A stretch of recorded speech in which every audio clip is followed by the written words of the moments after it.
Please welcome Mr. Artan Grubi, the first Deputy Prime Minister and Minister of Political System and Intercommunity Relations of the Republic of North Macedonia, for his concluding words on the topic. Dobro što imam malko svetlo. Mislevke mi se... Okay, I have a bit of light. Good day to you all.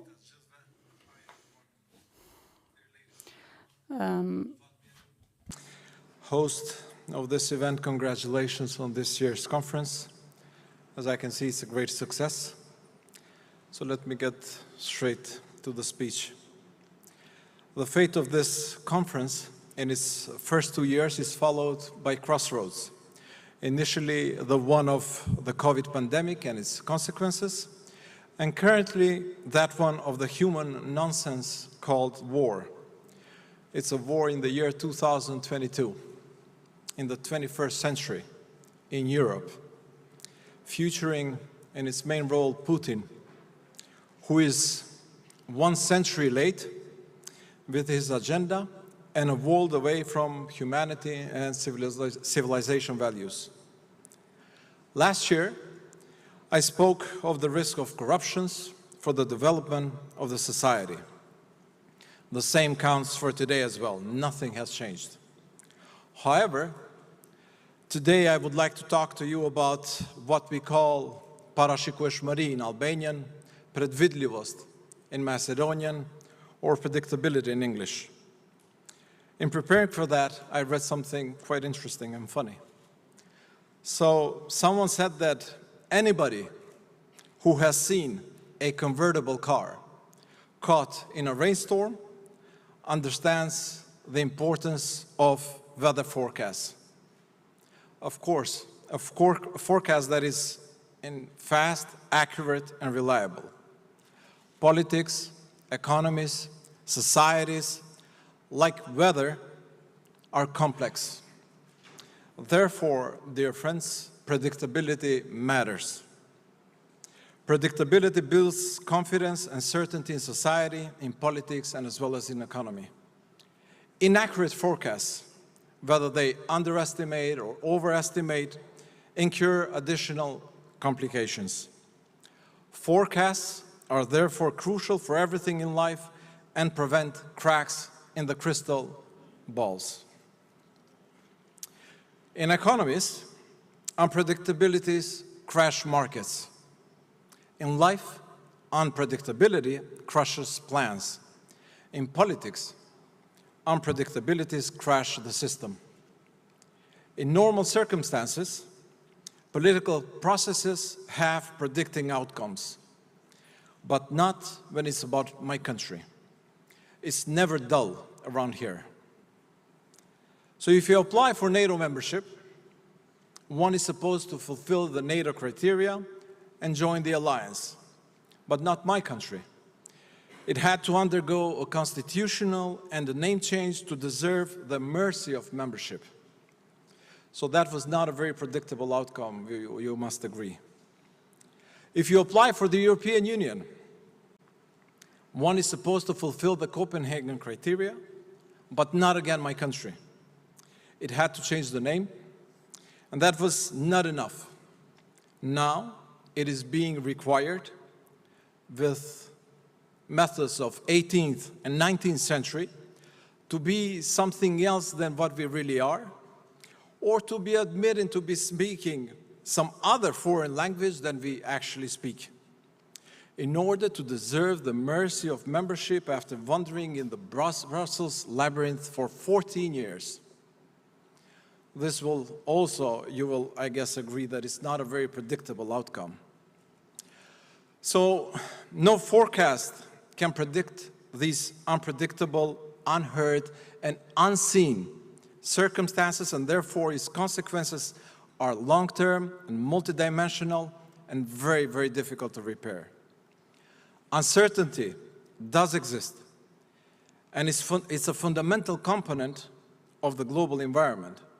But unfairness and double standards are categories that are hard to fit in any standards when they refer to peace, security, stability, democracy, integration. Therefore, sustainable growth is also multidimensional and very interdependent.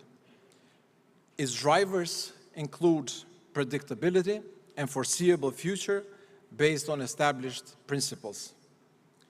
We need European Union and its member states to stick to the founding values and set of principles in order to avoid societal fatigue and stagnation of reforms, which will then slow down growth and provide for unsustainable economic circumstances.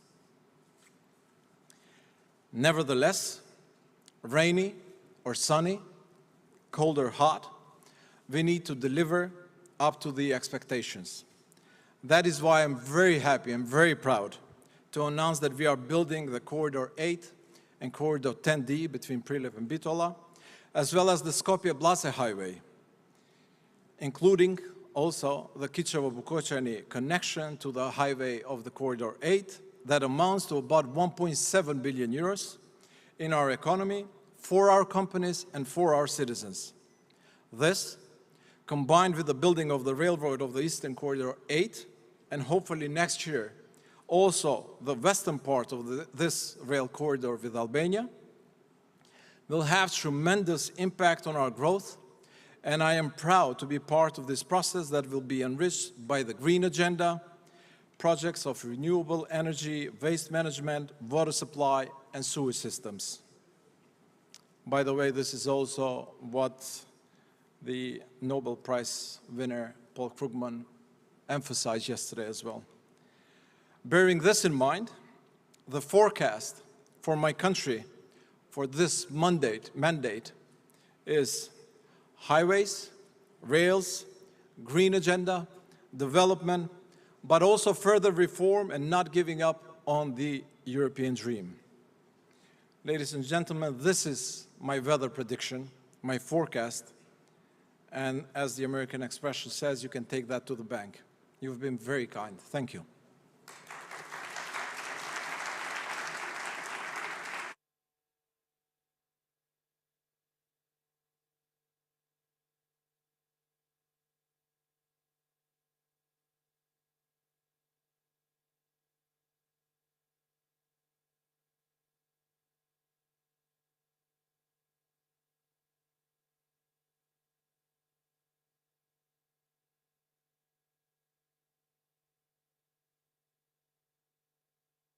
We invite on the stage the moderator of the fifth panel debate, Financial Innovations and Investments Under Uncertainty, Ms. Magdalena Simonovska, Chair of the Supervisory Board of the Development Bank.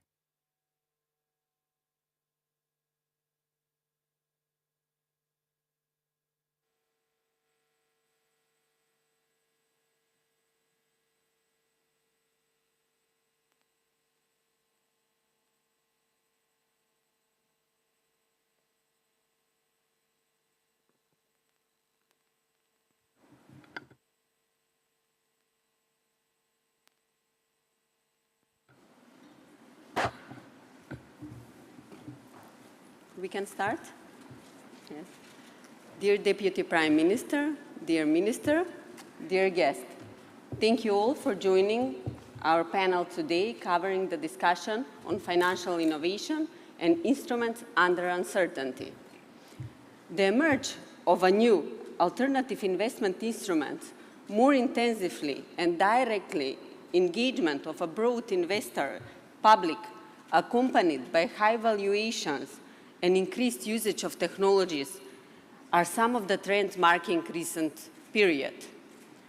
According to a new McKinsey Global Survey, COVID crisis has produced a quantum leap of digital adaptation at both organizational and industrial level, changes that will stay here for a long run. A domestic market view on investments emphasize a focus on investing in stocks and shares. However, the financial system industry is undergone a data-driven revolution in recent period, transforming the kind of products and opportunities available, how firms offer their services, how they interact with their clients, how the risk has been assessed, and as well how the decision has been made.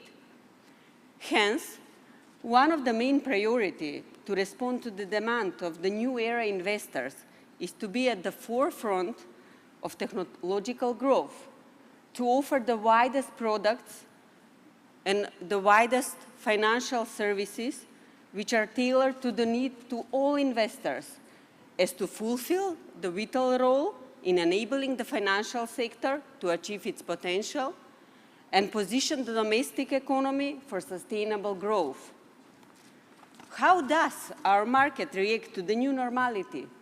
Do we, as a policymaker, adapt to the optimum pace, or do we struggle to follow more developed EU markets with new innovative and competitive instruments to motivate investors to finally abandon the traditional way of short-term investments in stocks and to invest their money in funds which further will be financed, the companies will be financed with it, especially the companies that are new on the market.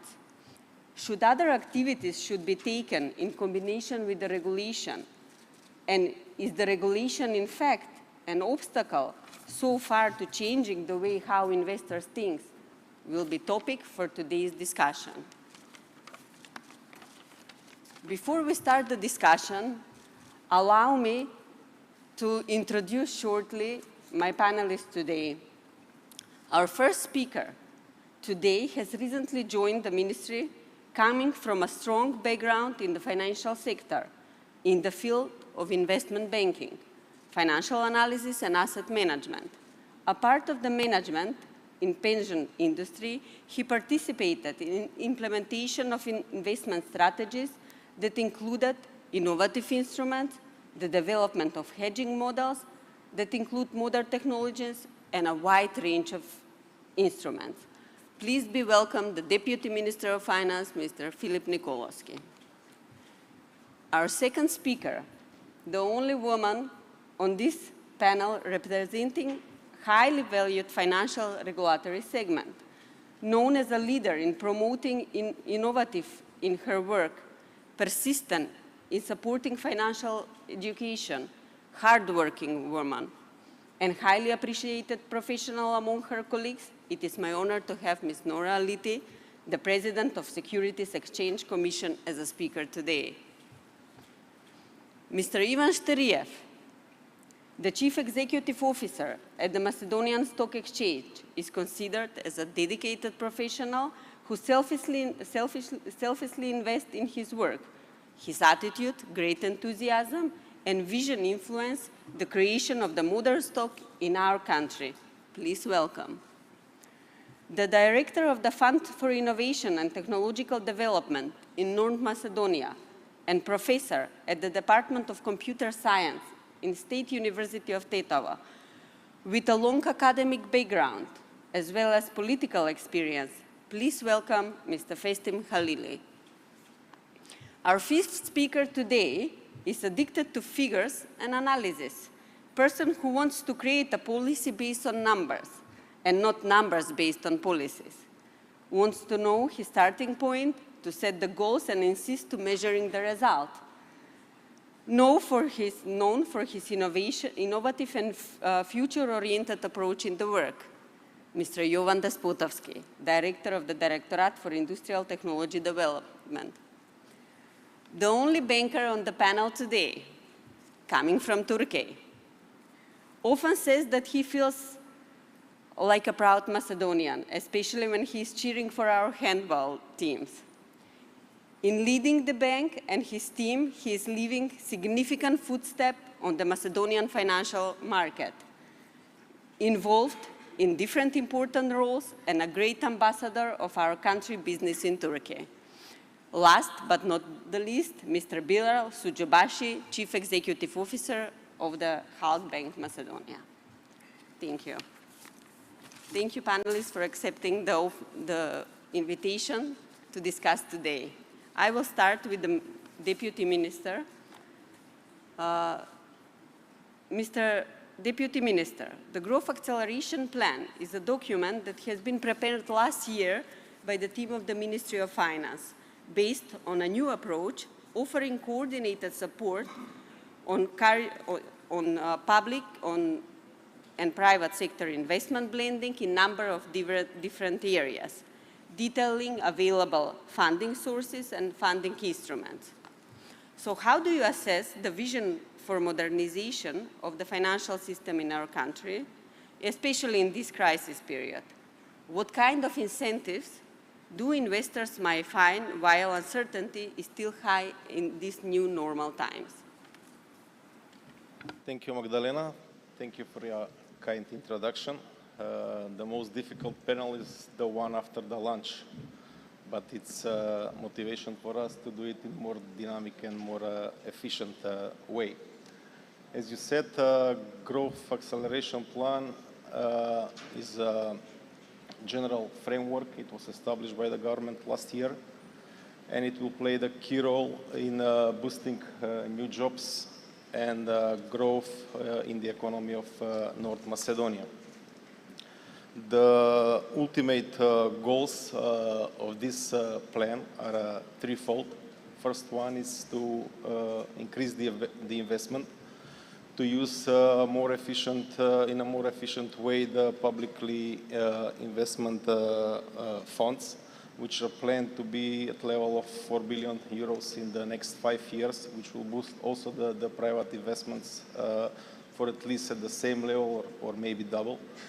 Then the second most important thing is to accelerate the growth, to make double the rates, which are 2.5% growth in the last decade as in average, to make it at least in average 5% growth for the medium term, which is also aim of the government of the North Macedonia.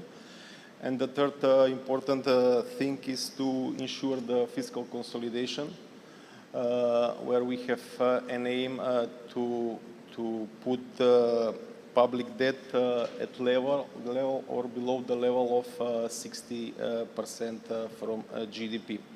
Some of the few of the instruments that are part of this growth acceleration plan and which will be put in action very soon by the government and the Ministry of Finance are inflation-linked bonds, which will be government bonds, guaranteed government bonds issued by the Ministry of Finance on long term and will be indexed to the inflation rate. Then project bonds will be connected and aiming to develop some project on local and regional level in the field of infrastructure, construction of roads, maybe some sewing and irrigation system. And the third one will be the green bonds connected to the green agenda and transition, to focus on green transition, which is also in high focus of EU and the government of North Macedonia. All these new instruments will be available to the retail sector, to the individuals, also to the banks, pension funds, insurance companies, and other financial institutions. I will stop here and give the floor to the next panel, so we'll have a discussion. Thank you. Thank you, Deputy Minister. Thank you for your plan. Now let's continue with the regulatory segment. Ms. Aliti, the interaction between regulation and innovation is complex, multifaceted, and often ambitious. Does financial innovation pose a challenge to regulators? Is regulation an obstacle to innovation? Or can regulation foster innovation? How do you view this relationship, regulation, innovation? Thank you, Magdalena. I'd like to join also the Deputy Minister in thanking you for that generous introduction, and thanks for the invite. It's absolutely a pleasure to be here today with all of you. Coming back to your question, innovation by definition does upset the status quo. So yes, that presents a challenge for regulators.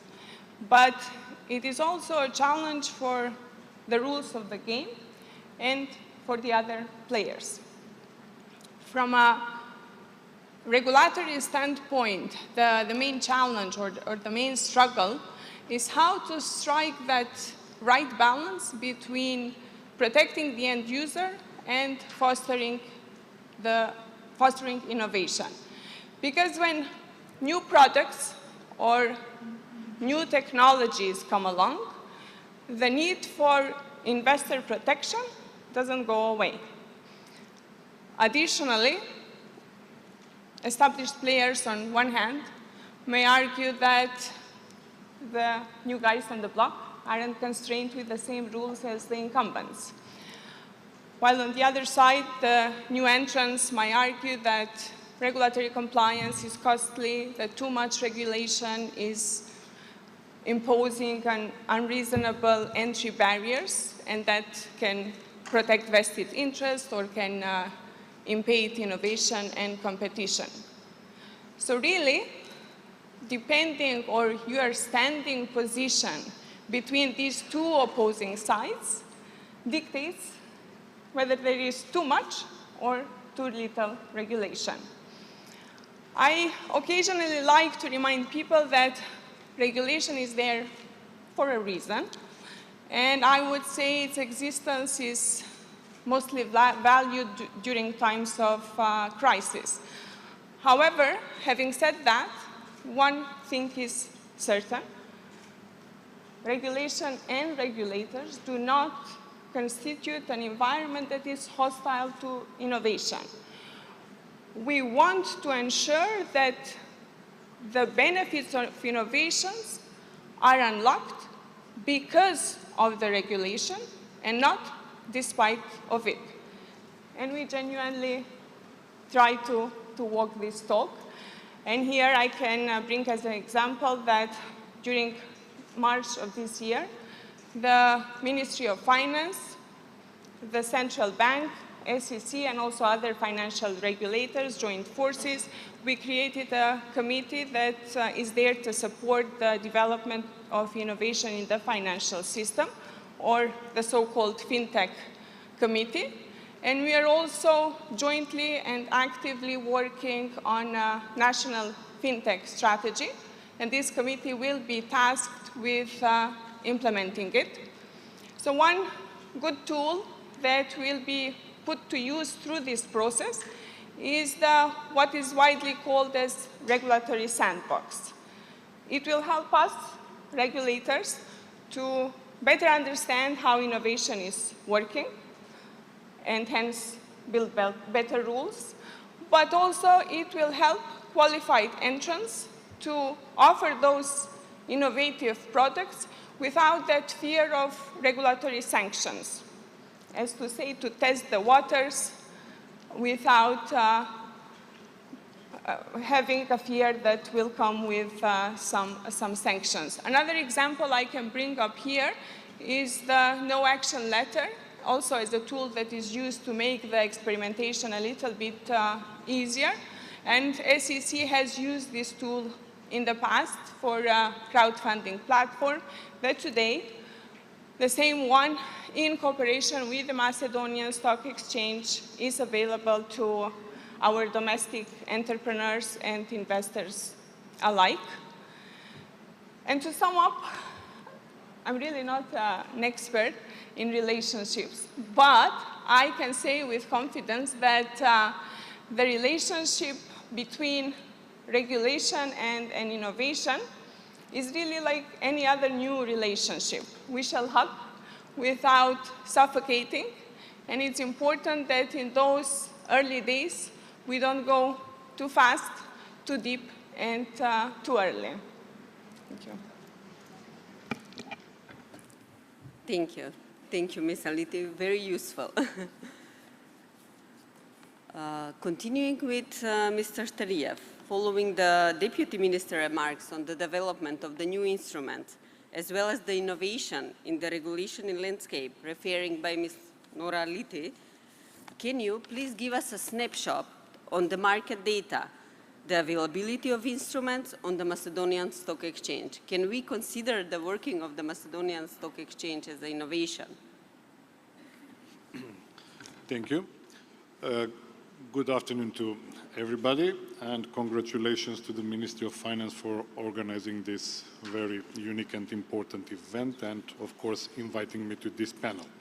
Regarding your question, Magdalena, it's with two sub-questions about the statistics and about the conditions, innovations, and what is going on. About the market snapshot, as more or less everybody knows, the pandemic, not only here but globally, ended up to be quite good for the stock market. On the, let's say, having in mind this enormous monetary and fiscal measures for helping economies, in the still environment of low interest rates and probably less spending during the pandemic, people were investing, legal entities were investing. And to complete this part of the answer, because of that, for example, in 2021, Macedonian Stock Exchange has the record turnover, the biggest one in the last decade. Even these 5 months of this year, the turnover is still good. The price performance is also quite good of the main shares.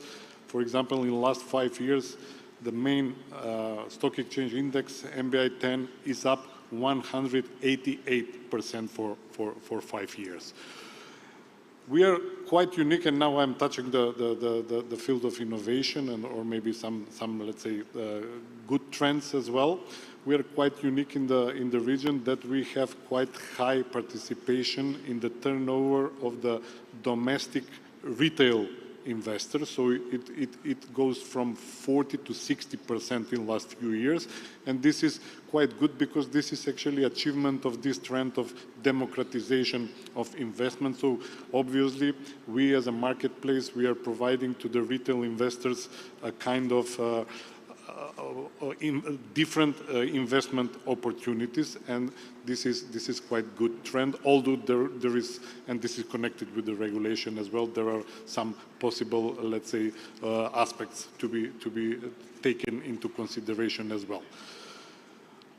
Whether we are speaking in this region from the point of view of the stock markets, what is traditional, what is innovative, it's a tricky question, because what is traditional in the developed markets, it is still challenge here, and it is innovation.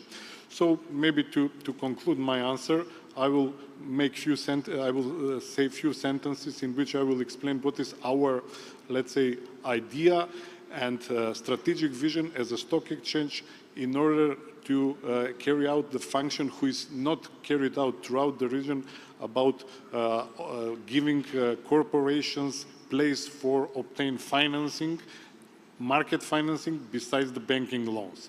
So we are sharing the vision of few other stock markets in the region based on one strategy of European Bank for Reconstruction and Development to offer to all kinds of companies possibility to tap the public markets and to raise capital besides the banking sector. So we are offering, even for limited liability companies, this crowdfunding platform that Mrs. Aliti was also explaining. We got great support from the SEC, and they allowed us as a stock exchange to run or to promote this crowdfunding platform. It is in cooperation with Zagreb Stock Exchange and Estonian crowdfunding company Funderwin. So if you are limited liability companies do not want to transform, you can raise capital through this crowdfunding platform. Also, we have small market segment for small companies. It is not well known in the public. So if you are a corporation and you want to be listed, and prior to that, of course, to raise capital, you can list without having different difficult conditions. So the only two conditions are to have 2,500 capital and to have at least one audited report. With the harmonization of our legislation with EU, I assume we will liberalize additionally this segment even without prospectus, etc., etc. And finally, for big companies with the corporations that are already listed, there is the stock exchange listing segment, including super quotation listing segment.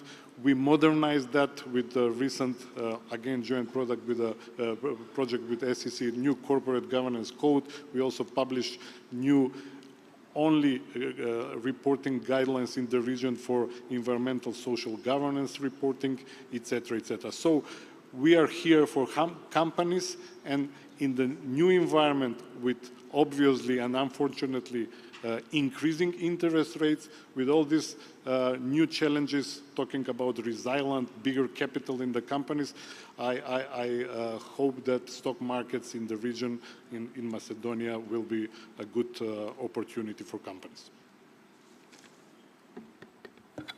Thank you, Mr. Steriev.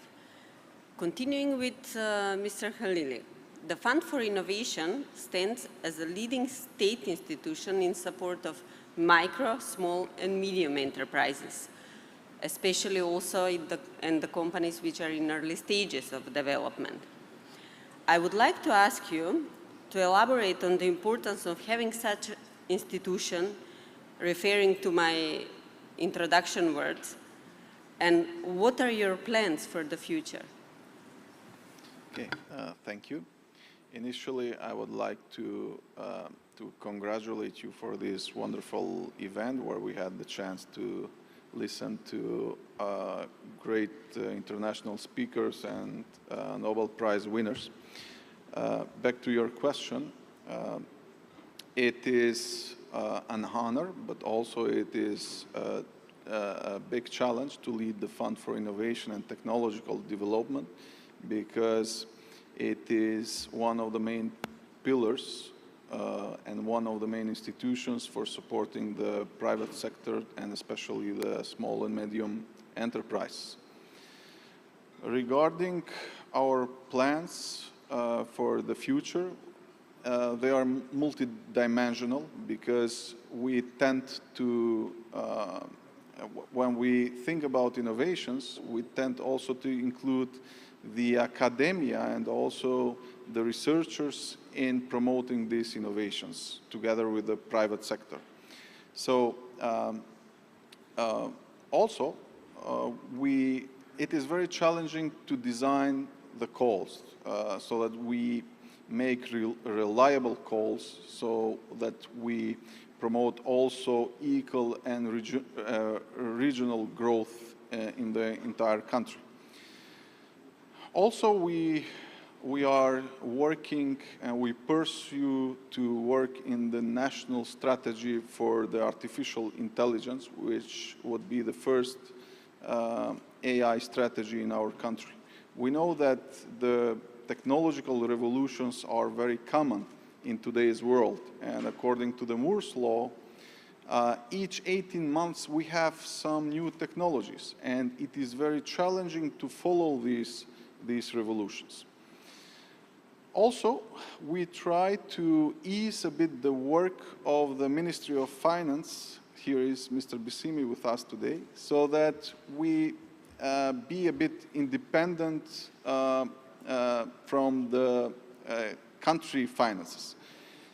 Lately, we applied in a Horizon Europe project, which is the program of the European Union about research and development in innovation, and we were successful with the application together with the DLR, the German Aerospace Agency, so that we create this ecosystem of the companies that we will support through the finances and through the budget allocations from the European Union.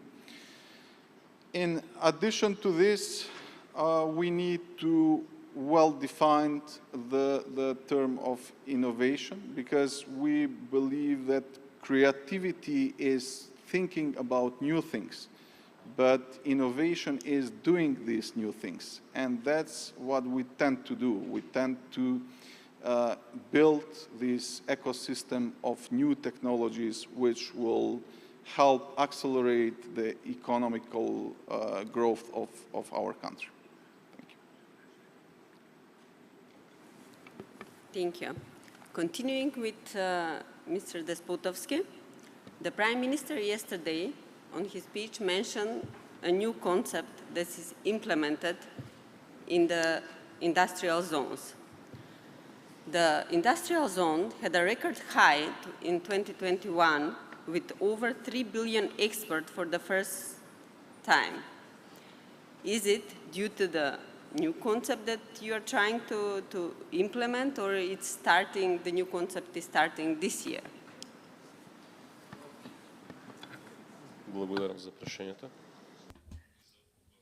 Thank you for your question and the beautiful introduction. To be here and attend the audience today. Of course, thank you very much to all that have survived the lunch and still decided to stay and follow this panel. The 3 billion exports last year actually is the record high in the technological industrial development zones. And I will be very unfair and selfish to say that it's thanks to the new concept. Of course, the new concept has its contribution to the achievements. Of course, it's partly due, of course, or to a large extent due to the model and to the let's say to the activities of my predecessors.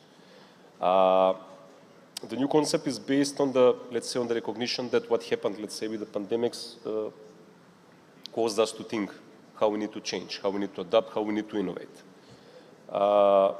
The pandemics also showed that we are very vulnerable when it comes to the portfolio, because the portfolio is consisted of 99% of one industry only, which is, again, vulnerable on many external factors. So a smart country should think, and this is what we are thinking and already trying to implement, is to diversify the portfolio and to restructure the portfolio. When I say diversify, I mean also introduce other sectors except for automotive. And the second thing is to restructure in the terms of also to allow for companies, domestic companies, but also companies which have a higher potential for growth to be also part of the family.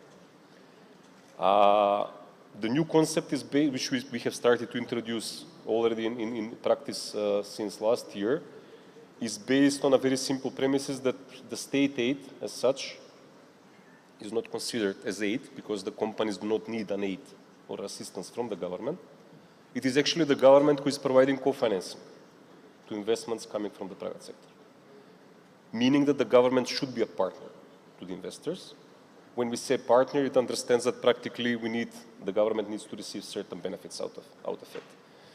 The new concept is based on a very clear understanding that it is the general interest, the interest of the government, the interest of the public, that should be in the first place, not the interest of a single individual, regardless whether it is a prime minister, a minister, or a director. Meaning that for me, it's much more important, for all of us, it's much more important that we know that people employed in the companies earn 5% more this year than the year before this one, rather than to go and open up a new facility and show to the public that we are successful and that we are working and we have a certain political arguments behind that. We are pursuing investments of higher quality, higher added value.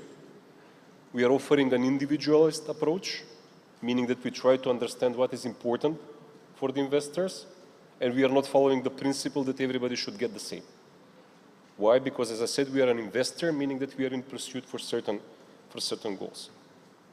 What I can mention is that we are currently already working with a large international consultancy company to introduce a completely new methodology in awarding state aid, which understands that there will be certain rules and certain investors which will contribute more to the goals which are and targets set by the government will receive more dynamic assistance. The new methodologies which is basically supporting the new concept is based on effects, not on inputs. It understands, as I said, more dynamic support where the government, the society will see more interest. And as a result of the new concept, as an initial result, in the last 18 months, we have seen 10 new projects from the existing investors, meaning that the existing investors already value the new approach and the new business climate, enhanced business climate that is offered and created by the government. So we have 10 of 34 of our clients which are extending or took a decision to extend capacities, in some cases by more than triple. But we also have new investors. And I will only mention 4 large companies, which will in total bring above $500 million of new investments. And we speak about areas which are pharmaceuticals, electronics, energy, and services. Meaning that, of course, this will not happen overnight. There is still a lot of work ahead of us. But as I said, being a small country, and I was discussing with some of the participants earlier today, what is our key selling point? Our key selling point is we're not cheap. We have brains, we can sell our brains, we can generate more for this, but we are a small country. Being a small country understands that we can be flexible and we can adjust. Благодаря. Thank you, Ms. Despotovsky.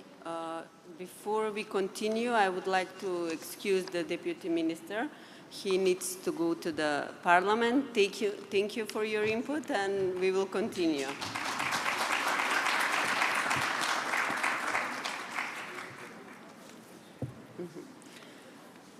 Okay, let's continue. Mr. Tsuchibashi, in this new normality following the pandemic crisis, now also an energy crisis, and knowing that the access to finance on the global financial markets is very uncertain. You have been driving the driving seat in the Halk Bank during extraordinary times that I mentioned already. As we were working our ways through the pandemics, we found ourselves facing the same crisis. Geopolitical uncertainties, inflation high and rising, access to finance as well. How you have steering the bank through these times? Good afternoon. Thank you for your invitation and your questions. First of all, I must say that, can you hear me? Yes. Say that the financial system is a key factor in every national economies. The stability of the financial system amortizes the side effects of many crisis situations. In fact, in our country, thanks to the well-established financial system, we show managed the lower systems negative effects of crisis. Certainly, macroeconomic and financial system stability was managed by monetary and fiscal policy with appropriate and timely implemented measures. Monetary and fiscal policy always act in anticipatory manner in directions of taking fast action in case of potential periods of uncertainty. During these periods, the implementations of uncertainty are being viewed from both global, national perspective and most often in economics like ours, the global aspects has a major impact on the overall national economy. The uncertainty have huge impact to the decisions making of the population and legal entities. The banking sector in North Macedonia is one of the main supporters of the real economy, which is directly correlated with the needs and the behavior of the population and legal entities. Banks have a crucial role in giving adequate response to the financial sector conditions and providing necessary finance that will restore the trust in the systems. One of the advantages of our economy is that the banking sector is stable and well-founded. For example, during the COVID-19 pandemics, banks in our country, supported by appropriate measures and activities of the National Bank, managed to respond to the challenges very quickly. Banks meet the needs of citizens and companies by prolonging their credit obligations during the crisis. Now we are in a little bit more difficult situations due to the energy, geopolitical and globally rising inflation.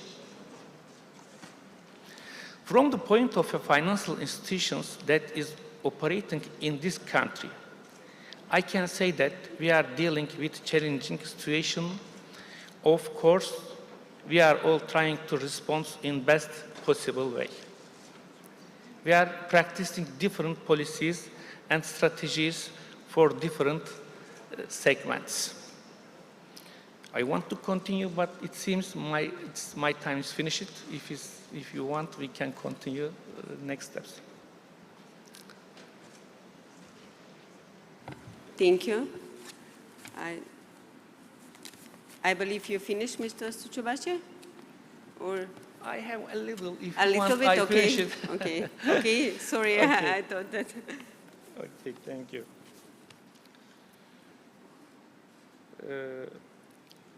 During this period, the implications for uncertainty are being viewed from,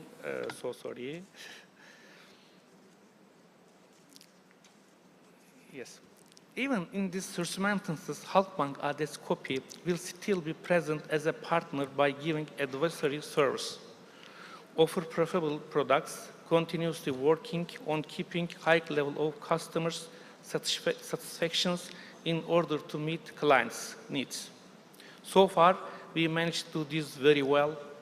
In the upcoming period, we are all aware and flexible to make fast adaptations and anticipations as an appropriate response to the macroeconomic conditions. Thanks. Thank you.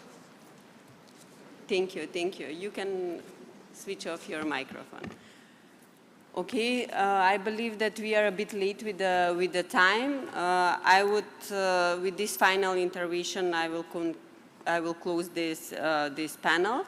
Just shortly, as a final conclusion, I would say that we have a confirmation that the financial system and sector should brace for challenging time ahead, attracting more private capital, introducing a variety of financial instruments, targeting accelerated growth in the economy while staying on the fiscal consolidation path, and as well as safeguarding financial stability continuously. A financial system ready to serve the future economy demands a well-functioning partnership between all stakeholders to deliver timely response on the market needs, creating positive investment environment, introducing new innovative instruments tailored to our domestic outlook, and followed by modern financial regulation. Here, I would stop by thanking the audience for listening us, and thank you to the panelists for their input. And we are continuing.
New Challenges to Good Governance.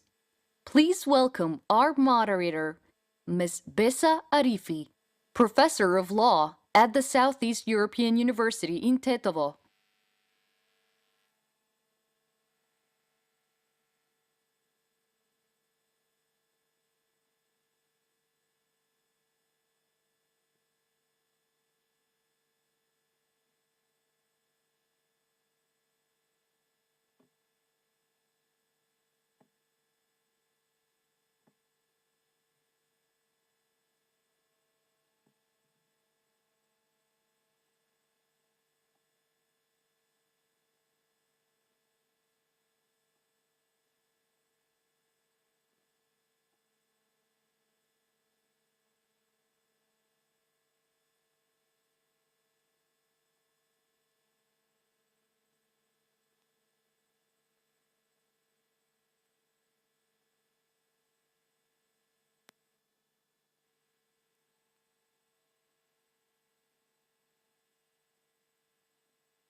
Okay, good afternoon.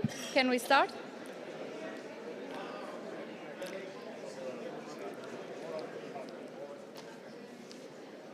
Okay, good afternoon to all of you.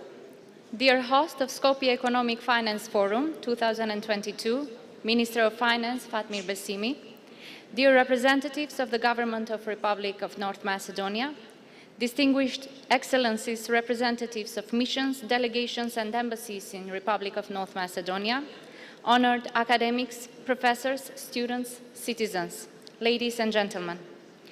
Let me welcome you all to our panel discussion titled New Challenges to Good Governance. Rule of law, fight against corruption and organized crime, professional, efficient and impartial judiciary are key prerequisites for protection of human rights and creation of a growth-enabling environment. Institutional quality holds the key to prevailing patterns of prosperity around the world. In order for a country to have good economic growth and overall prosperity, a reality in which the principles of rule of law and good governance are implemented is crucial. Public trust in the state institutions and protection from corruption in the public and private sector are an essential precondition to the economic stability of the country. What are the key challenges in promoting good governance? How to speed up public administration reforms? Is there visible progress in fighting corruption in the region? How can institutions support the economic recovery? These are some of the questions that will be discussed today in this panel. We have approximately 1 hour to discuss all these important issues with our distinguished panelists. They don't need any particular introduction since they are all well-known public figures in our country. We have Ms. Slavica Gurkovska, Deputy President of the Government, Deputy Prime Minister of the Government in charge for good governance policies. We have Mr. Bojan Maricic, Deputy Prime Minister for European Affairs. We have the Minister of Justice, Professor Nikola Tupanchevsky. We have the President of the State Commission for Prevention of Corruption, Ms. Biljana Ivanovska. We have Her Excellency, the British Ambassador to North Macedonia, Ms. Rachel Galway.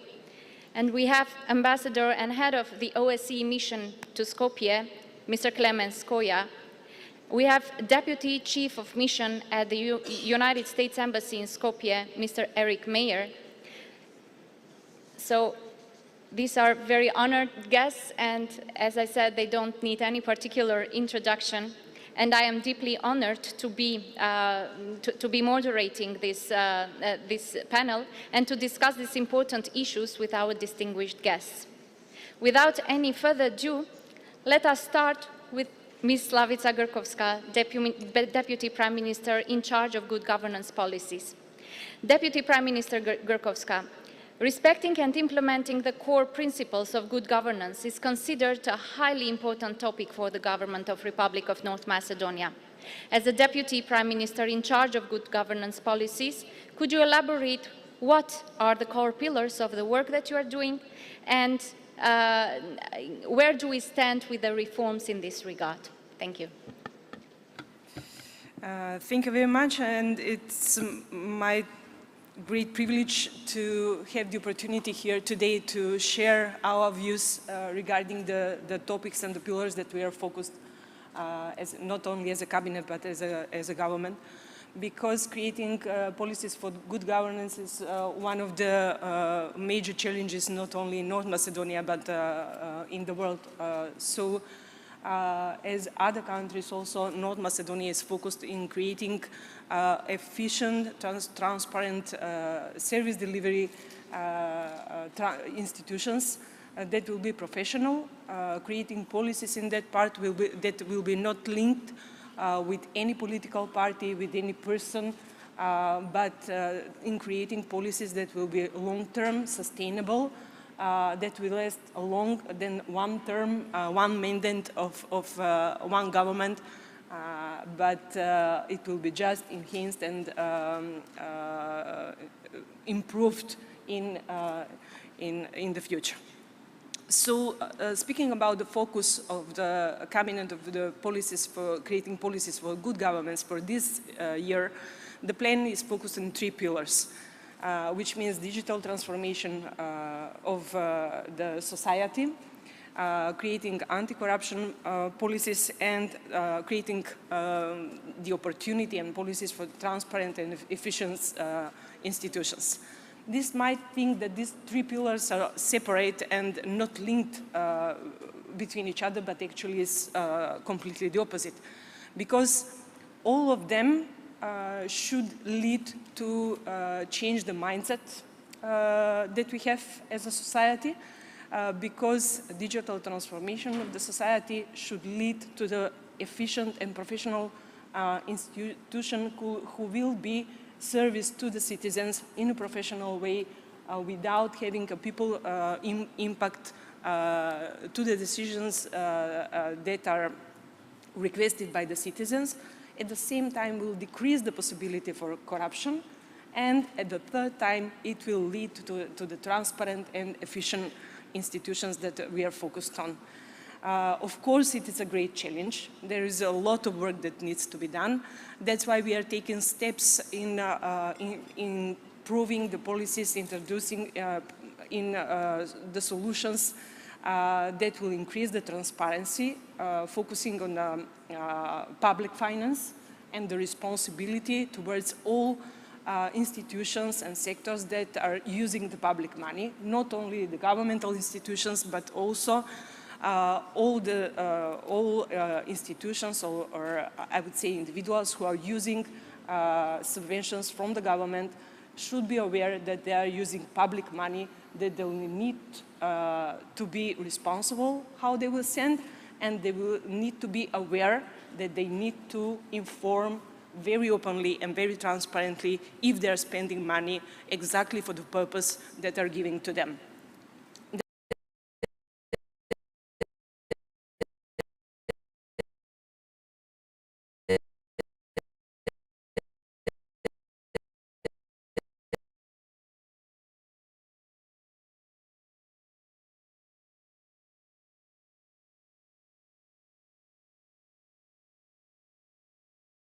Process, unfortunately, but it is something that we need to be done because introducing EID for the citizens in the country is actually giving the opportunity for access on all e-services that are already introduced and will be introduced in the future.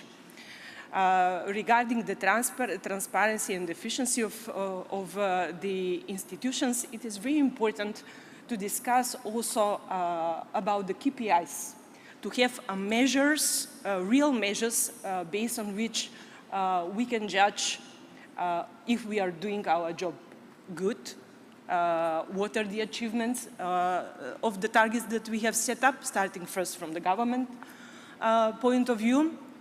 And in that case, it is also a sort of change management in our mindset that we need to focus on the program and how we are implementing the programs that we have set up as the targets and as in institutions. I cannot say that this is an easy process. It is a process. It is a good thing that we are making a progress. If it can be done overnight, we would be all happy, but unfortunately not. It never happened in any other country. But the most important thing is that there is a political will to push the things forward and to make the things as soon as possible visible for the citizens. Thank you.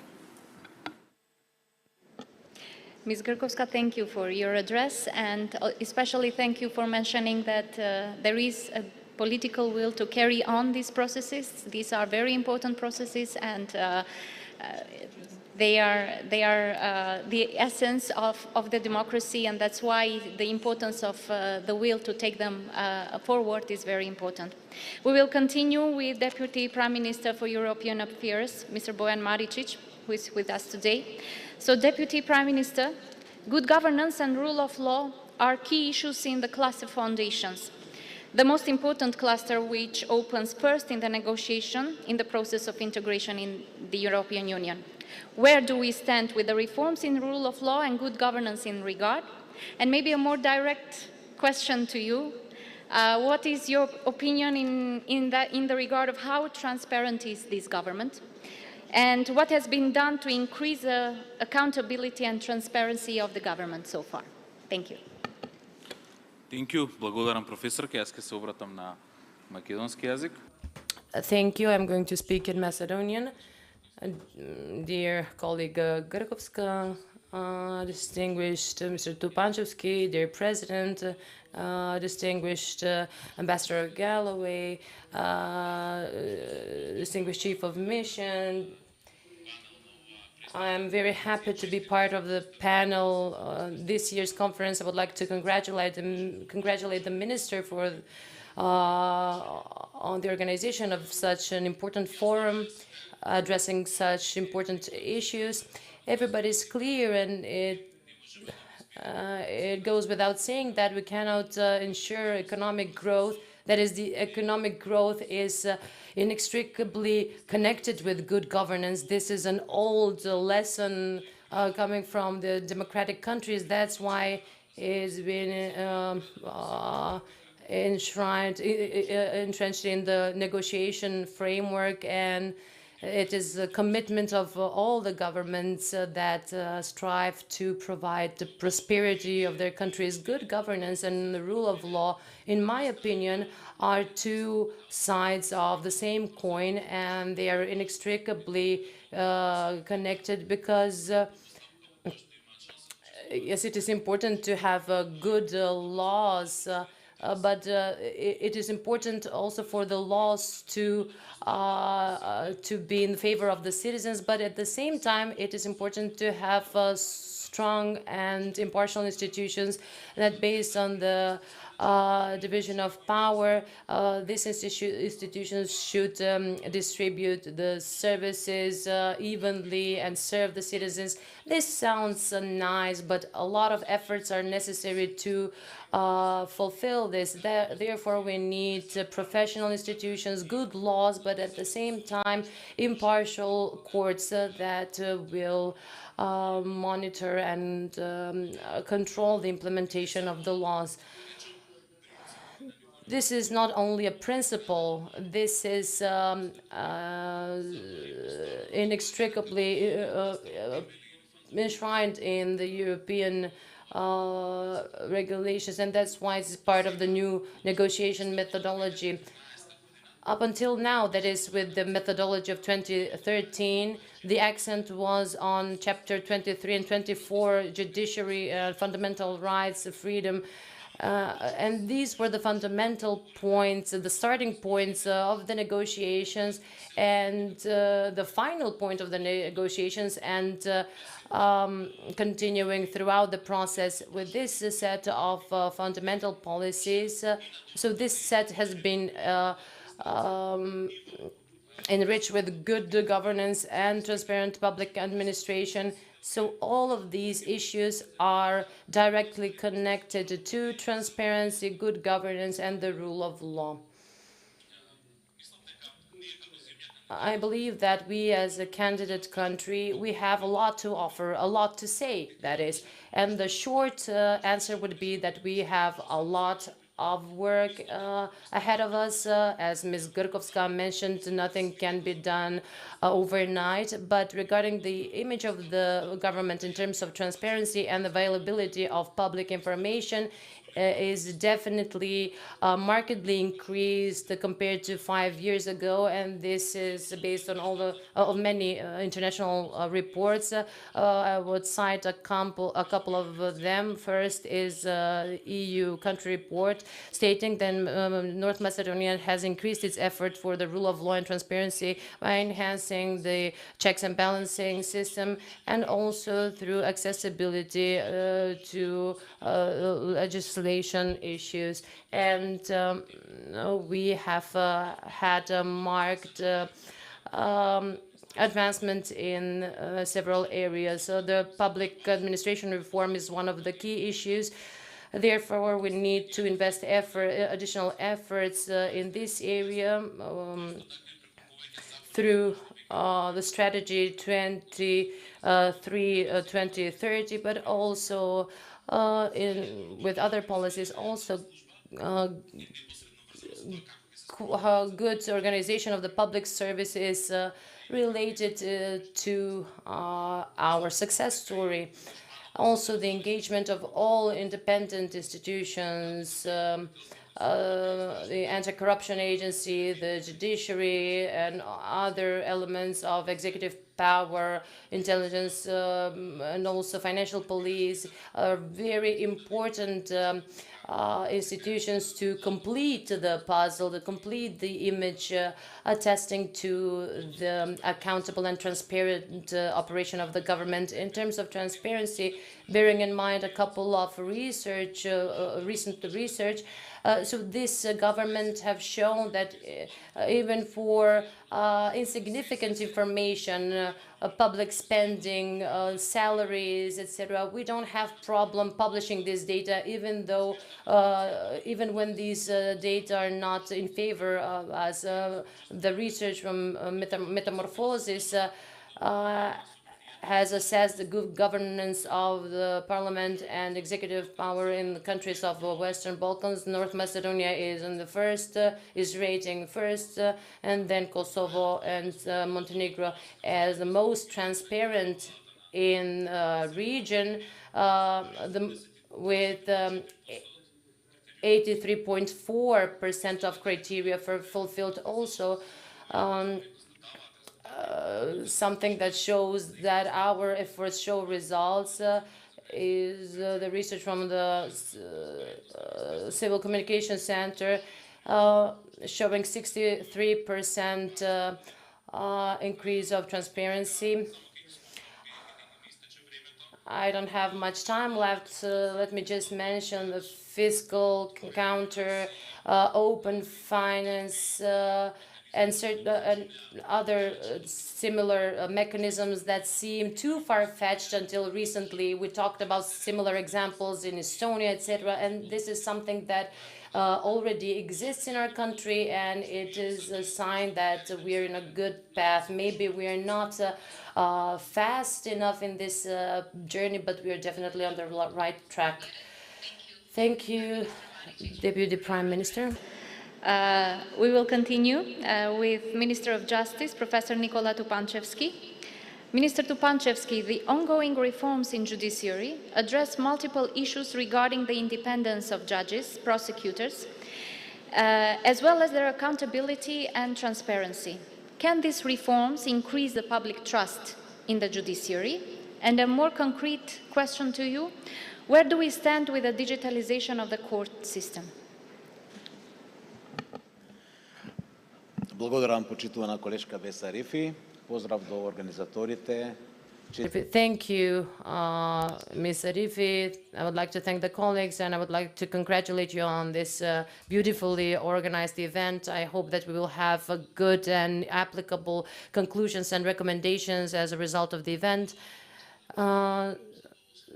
It is a very great honor to be part of this prominent panel, and I believe that in this 5.5 minutes I will try to manage to present present the answers of these intriguing questions. Dear participants, good afternoon. I would like to highlight once again that governance is a process governing the mechanisms of the country. The principles of good governance that are the foundations of democracy are strategic vision, active participation of citizens, monitoring of their state of affairs, needs, accountability, consensual decision-making, efficiency and effectiveness of services. The new paradigm of accountability redefines governance as an interconnected and interdependency of governmental and non-governmental factors in tackling modern challenges and creating public policies. In developed systems, modern governance encompasses negotiations, agreement and consensus instead of imposing authority. Professional, efficient and impartial system is a guarantee of the rule of law and the protection of human rights. The institutions may support economic recovery through a responsible management of public resources, cutting unproductive costs, reducing the administrative burden by simplifying administrative procedures, strategic investments in human capital. I would like to add something that is related to your questions, that the Ministry of Justice gives its maximum in eradicating the etiology of the problem, something that you have concluded, something that you have established, basically to increase as much as possible the public trust in the judiciary, in the justice system at large. Something that we are proud of as a Ministry of Justice is that we are trying, together with the Ministry of Finance, to work on the improvement of the conditions of the subject entities that are part of the administration of justice. Therefore, the opportunity coming from the government to increase the salaries by 15%, the salaries of the judges and prosecutors, but not only their salaries, but this increase of the salaries encompasses the public prosecutorial service and the court clerks.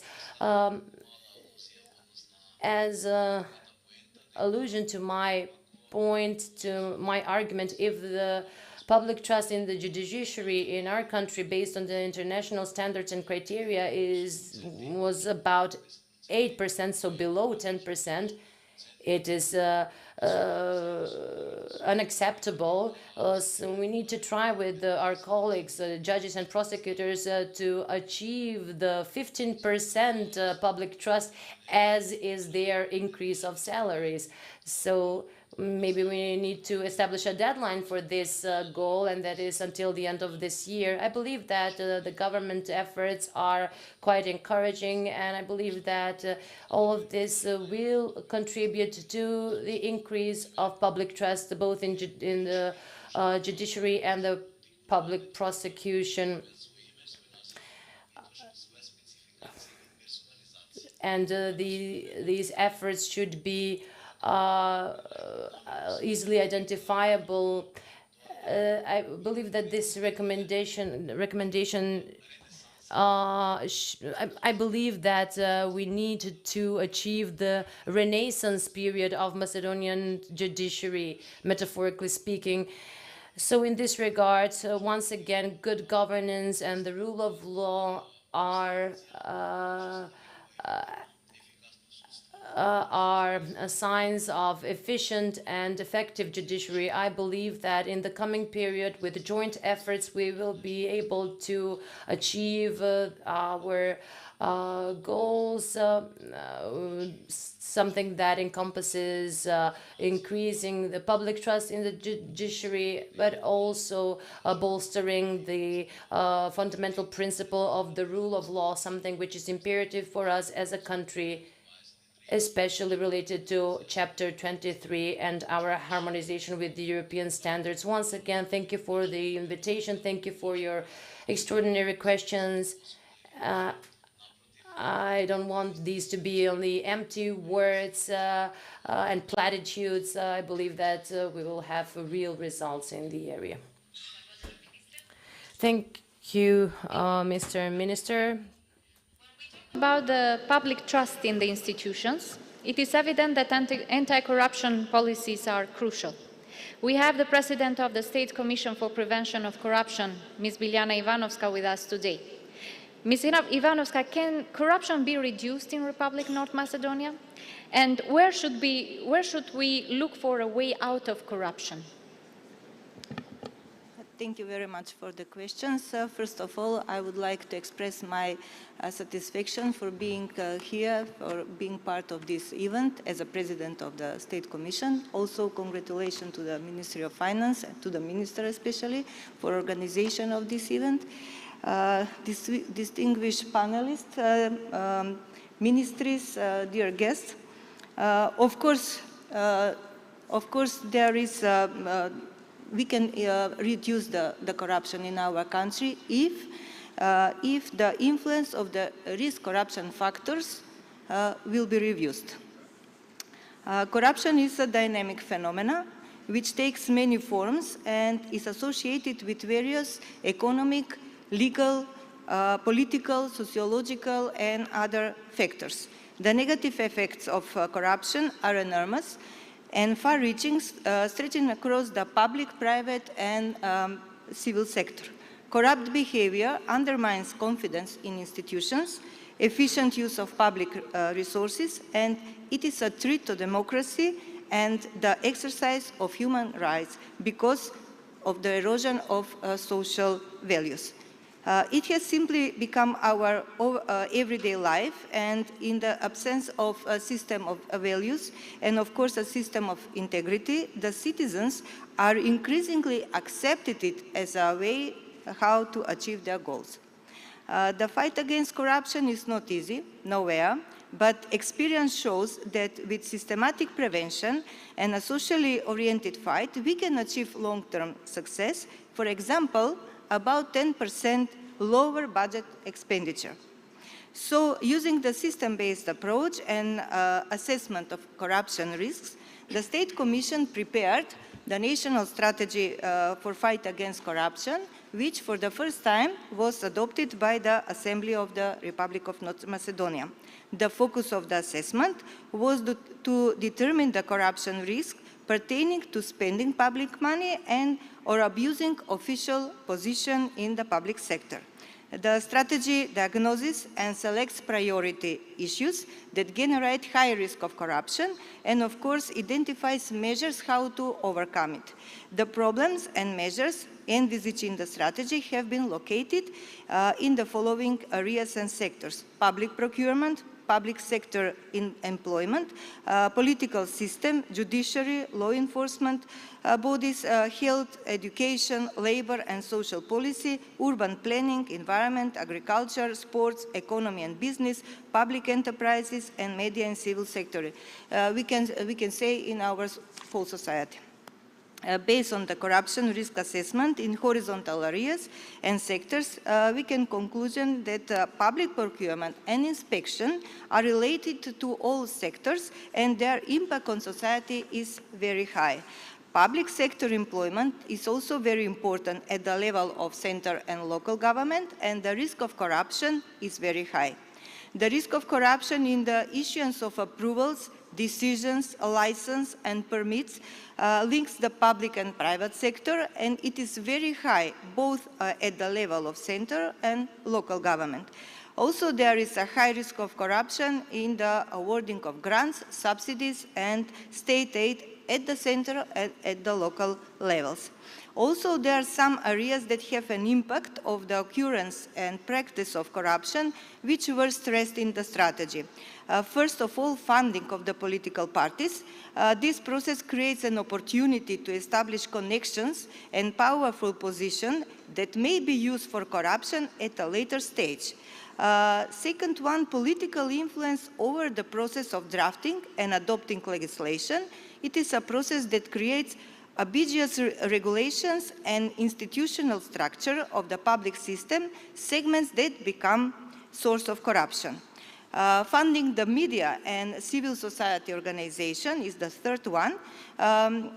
This may be the basis for trading with influence, which is very important in creating of public opinion, as it can be hinder the fight against corruption instead of encouraging it. In this context, it is also important to bear in mind the demonstrated political influence. In the analyzed sector, we identified several corruption factors as a common denominator. First of all, strong political influence in the public sector. Second, problems in the rule of law and a low rate of sanctioning corrupt behavior at the level of society. Inconsistent regulation, which leaves room for abuses and encourages corrupt behavior.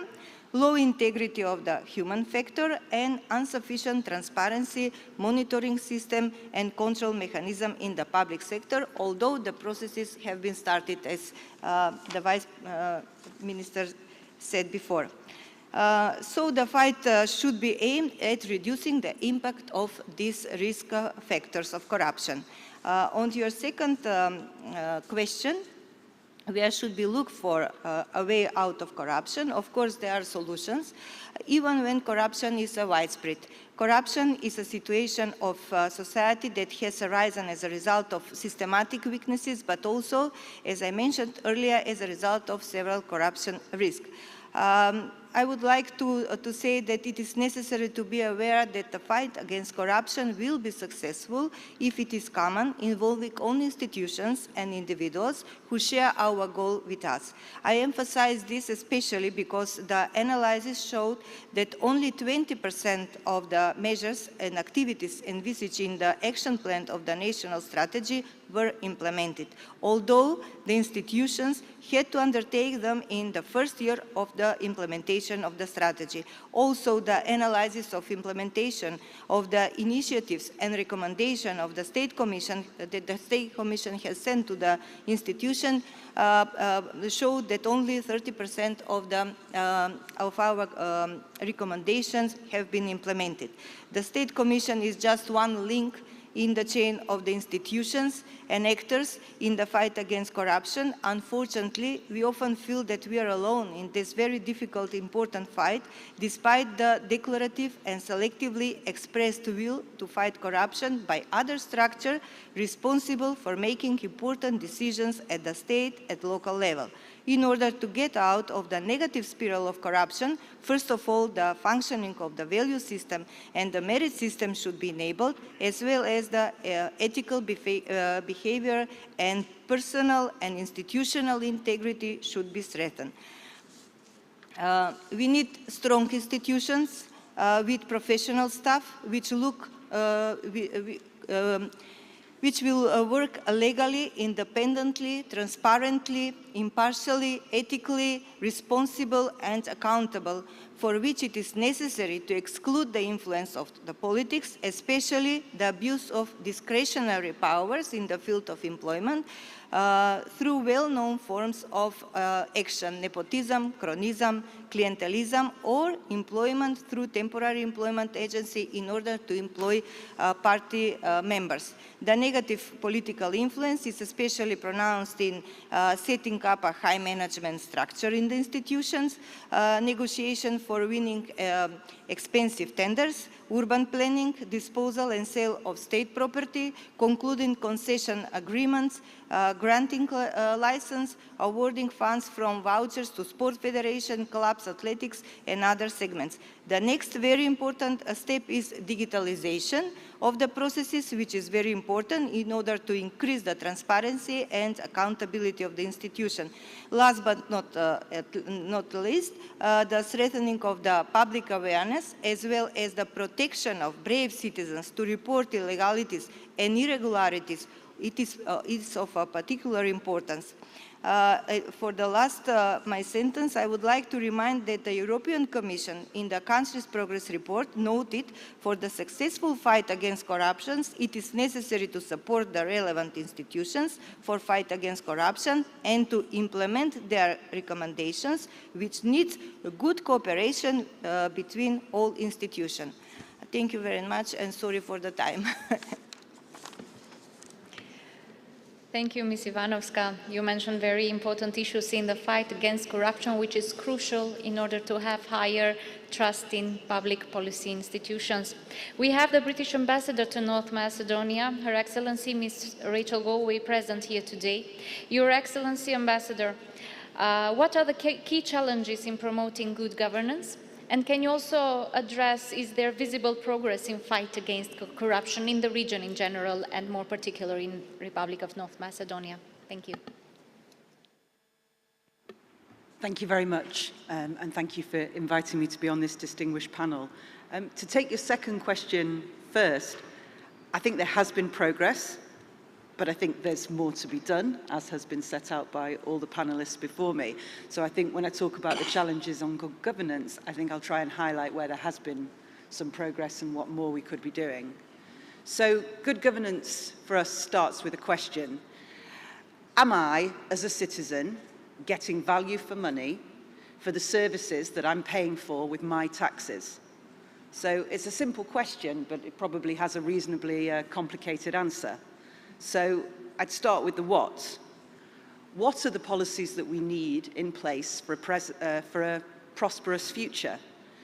Who can help us decide what those priorities are? How much time and resources do we need to create and implement them? In my experience, good, impactful policies do actually take time to design and implement. They need long-term commitment, and they need consensus across multiple stakeholders, especially the political parties. So, as an example, any long-term vision on human capital can't change with every government change. It needs long-term commitment, it needs buy-in from the whole of society. The same goes for energy, an issue that was discussed in the last panel. It's going to take a long-term coordinated approach to produce results in key areas such as energy security and climate change. And that's why we support the preparation of the National Development Strategy, because we need to invest in a process which builds consensus on what the country wants to achieve over the next 20 years. Once it's agreed, the political party manifestos need to then reflect this mutual vision for the country. And then citizens will be able to see and understand where their country's going and what future is there for them and their children. Then the next question in good governance is the how. How are we going to implement this vision? How are we going to translate it into measurable results for citizens? So that's a good governance question, and it needs clear data to understand your starting point. And Deputy Prime Minister Maricic highlighted that actually the country has made real progress on this. We have the data from the recent census. We have invested in the open data portal. So now the challenge is to make sure that all citizens and all ministries have access to this baseline data so they can understand the current baseline and what specific goals they should be aspiring to. Next question is the resources. What people do we have? What do we know? How can we use them to achieve what we want? So we need a capable, results-focused administration led by political managers, an administration that smoothly transitions among political parties and is able to keep the focus on the achievement of a set common vision. We've been working in public administration for many years now, and we plan to continue to do so. But this time we do need to be clearer about what good governance means. We need to include the public in the education and good governance standards. We're already working with Deputy Prime Minister Gurkovska on future cooperation, and I hope that that's something we will be able to come back and talk about in more detail. And finally, as the Minister of Finance knows, it's about the money. All countries need funds to achieve their prosperity. And North Macedonia is actually one of the few countries in the region that has an open budget. And that budget needs to be even clearer so taxpayers can understand how their taxes are being used, how the budget is created and spent, and check to see that they're getting value for money. So obviously that's why we were pleased to support the organic budget law and the IT system that facilitates such detailed budget planning and transparency in budget spending.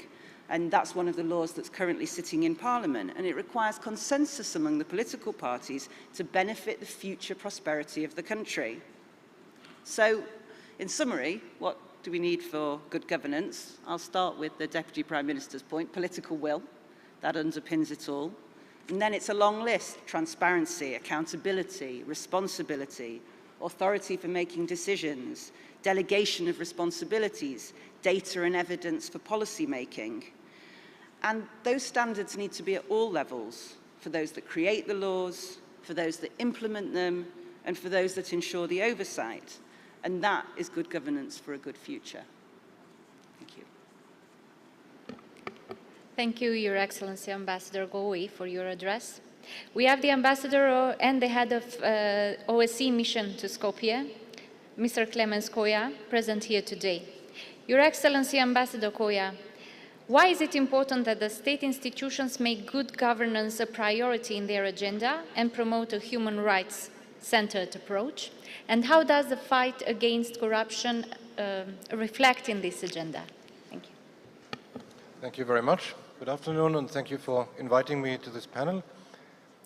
With economic uncertainty on the rise due to the effects of the war in Ukraine, in a world economy already largely battered by the COVID-19 pandemic, democracy is in crisis in many countries around the world, and democratic erosion and backsliding are an extant risk. Hence, the importance of guaranteeing the workings of democratic processes, strengthening accountability through transparent institutions, as well as the upholding of human rights and democratic principles. Poverty erodes economic and social rights such as the rights to health, the right to education, and access to justice. The effects of the COVID-19 health crisis and rising inflation are yet to be measured, with the possibility that the percentage of people living below the poverty line in the country may increase. In such circumstances, states feel the urge to cut spending, a measure that should never be imposed at the expense of the vulnerable.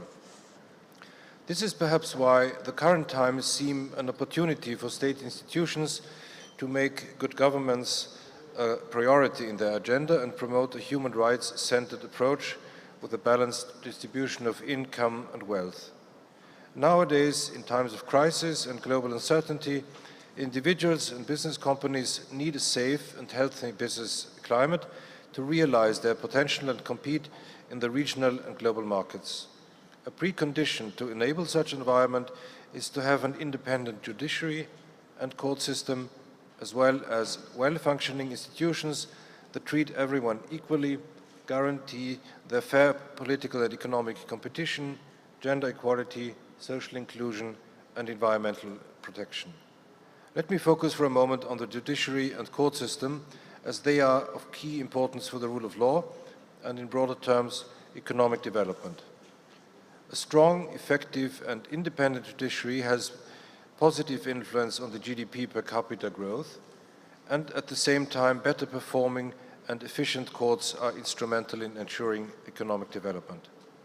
Of crucial importance is also the public administration reform as one of the key elements of good governance, which needs to be focused on effective and community-friendly public services underpinned by motivated and trained civil servants. Of equal significance is also the environmental protection. On this, I would like to draw the attention towards the need for North Macedonia to put more efforts in fostering the implementation of the Aarhus Convention and provide free access to quality public information for citizens and communities at the local level, whilst promoting their direct participation into the decision-making process that touch upon environmental affairs. Elections also have directly an impact on democracy, security, and the stability of the country, involving the direct participation of people. Despite the country's long-standing experience with elections, it continues to face challenges in the implementation of electoral best practices. One of the most challenging tasks North Macedonia currently faces is the need to comprehensively revise the electoral legislation and bring it fully in line with OSCE commitments and other international standards for democratic elections. Despite some evident progress in the area of rule of law and anti-corruption, North Macedonia's institutions continue to be challenged by undue political influence, lack of resources, and ineffective interagency cooperation. The government's anti-corruption policies need more time and continuity, as there are still visible discrepancies between legislation and practice. Simultaneously, the existing international donor presence in the country needs to be paralleled with an adequate commitment by the domestic institutions to guarantee domestic ownership and sustainability of interventions. If national institutions fail to deliver fairness and public confidence, citizens will be distrustful, prone to taking shortcuts, and will get involved in corruption out of need rather than greed. This may cause public dissatisfaction, economic free-riding, as well as broader political and social instability and polarization. Moreover, if political and/or party loyalty is perceived as more valuable than qualifications and merit, skilled professionals will continue to emigrate, and the country will continue to lose its already threatened human capital. The participation of youth is also crucial in countering corruption. Young people tend to be particularly affected by corruption, which affects employment prospects and impedes access to basic services, education, and healthcare. At the same time, young people around the world play a crucial role in developing and implementing innovative, creative, and anti-corruption efforts. Those same people are going to inherit the planet and will have to solve the existing and upcoming challenges of the world. which will require innovation, resilience, and creativity. Investments in quality education pay off in critical ways, ranging from individual well-being to more equal and cohesive societies and economic performance. Recent reports state that 6 out of 10 young people would leave North Macedonia, while 8 out of 10 have reported having no hope of change. This is particularly concerning for a young democracy and a small country such as North Macedonia, whose best asset is its human capital, especially the youth. The reason for leaving is not only economic, it's due to endemic corruption at all levels, slow reforms, a perceived sense of injustice for the most vulnerable, the absence of a meritocratic system, the absence of a perspective. This is why our legacy must be an investment in the education of youth, which will empower them to make meaningful changes in society. Therefore, to encourage civic and citizenship education in and beyond schools is important, so that young people always have access to a learning environment that is empowering and fosters youth participation. I thank you. Thank you, Your Excellency, Ambassador Koya. We have the Deputy Chief of Mission of the United States Embassy in Skopje, Mr. Eric Mayer, present here today. Mr. Mayer, what do you see as the biggest challenge or barrier to implementing good governance? And citizens have low trust in the judiciary in our country. Why is this, and what can be done to change it? Thank you. Thank you for having me on this distinguished panel. And let me start by saying that there has been progress and there have been achievements in terms of good governance in the 30-plus years of North Macedonia's independence. And we recognize those achievements, as well as the champions, the people who have been champions of good governance and transparency. Deputy Prime Minister Gorkovska, for example, has committed to reducing the human factor of corruption through the digitalization of processes and systems. And we, the United States, we're very proud of the investments we've made in North Macedonia to help it become a more transparent country and committed to good governance.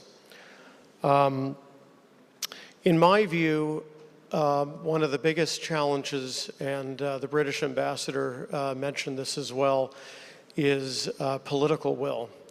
Political leaders, no matter where they are on the political spectrum or to which political party they belong, need to be committed to principles of good governance and committed to reducing corruption overall. And citizens need to see concrete changes in approaches and mentality in terms of political will across the political spectrum. You're correct in that there is a lack of trust in the judiciary. Among some of the reasons, in my opinion, are political interference, impunity, and prolonged trials. The law needs to be applied equally and transparently.